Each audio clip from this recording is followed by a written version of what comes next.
It's Sam back with Vibeworks Guitars for another unboxing. This is our VW015C. This is a semi-hollow guitar kit. The outside shape is similar to what you might find on like a Gibson 335, and it's built quite similarly. There's a solid piece down the center, the arch top and arch back pieces with the hollow body wings. Of course, the biggest difference on this one right away is the diamond-shaped F-holes rather than the standard F-shaped F-holes. This has a maple top, maple ply multi-veneer top and back. In fact, if you look at the edge here of the top, you can see the different veneer layers. Very normal for an arch top style guitar. Gives it that nice shape and strength at the same time. This has set up for a 2-volume, 2-tone, 3-way switch, and this is for the output jack, similar to what you might find on other 335 style guitar kits. This is set up for two humbuckers and a trapezoid tailpiece that we'll look at in a second with a tune-o-matic bridge, and it's a set neck. The neck is a maple neck with a rosewood fretboard, and comes with a binding on the neck. The frets are in place, the frets are dressed, and it's got a dual action truss rod inside. It shouldn't be hard to get this thing to line up really well. One other note on this style guitar kit versus a standard version of a 335 style is that this has 6 inline tuners, kind of like what you'd find on a solid body Fender, rather than the 3 on each side. It's a paddle style headstock, which means you can shape it and cut it however you'd like. And there's lots of ideas, templates, sketch right on, take a skill saw, and you can shape that however you would like. The nut's also pre-installed. One thing on all of our guitar kits, and this is no exception, you'll see the 79 scribbled on here. It matches the 79 in the neck pocket. And the reason for that is these are all fit at the factory to make sure that they're going to have a good snug fit and that the angles are correct.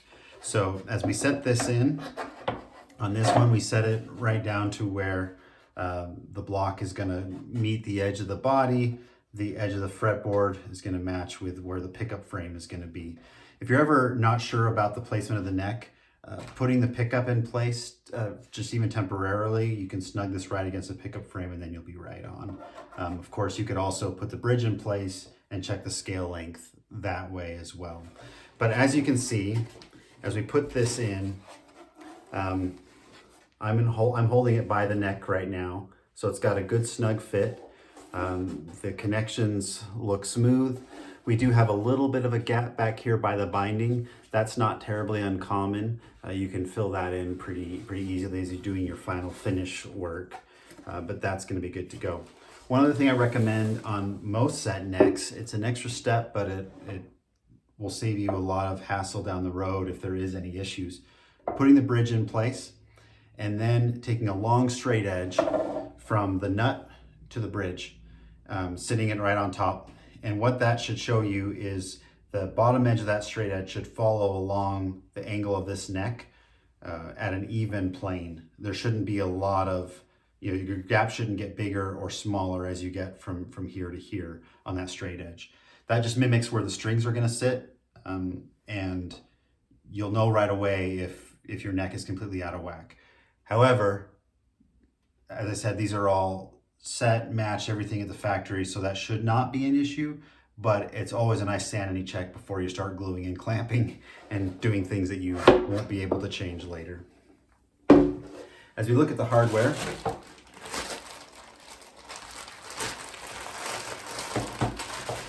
we have our 2 humbuckers, neck and bridge, in the black frames. Taller frame always goes towards the bridge position. In here we've got tuners, knobs, our 3-way switch, as well as our tune-o-matic style bridge.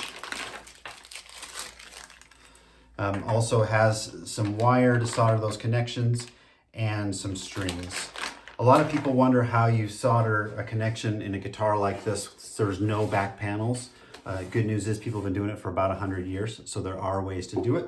There's plenty of videos online right now. We're going to make one as well, but we don't have one at the moment of this publication. There's some tricks, basically running small string or dental floss using the F-holes, solder most of the wire and harness on your bench, and then pull it through into position. The other shiny piece of hardware, I always love shiny hardware on a guitar, is the tailpiece. So this sits right here.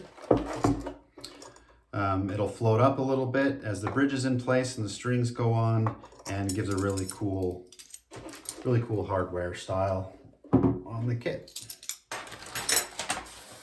We have the pick guard, and then our rest of our hardware, bushings for the bridge, pots and output jack, bushings for the tuners, truss rod cover, capacitors, various nuts, screws for the pickups and for the pick guard brace, and then strap knobs.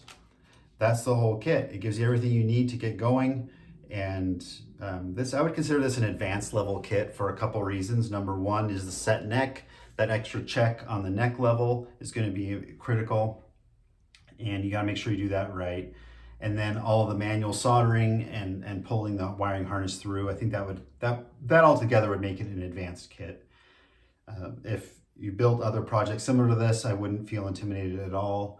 And even if you're just starting out, if you're patient, watch the tutorial videos, anyone can do it, but it will take a little more time than some of our other guitar kits. Oh, last piece in the bag, a very high quality output cable. I don't know, use it a bit, throw it in your extra parts. And then Allen key for the truss rod adjustment. So that all comes in the kit. This is the VW015C, and it's available from Vibeworks Guitars.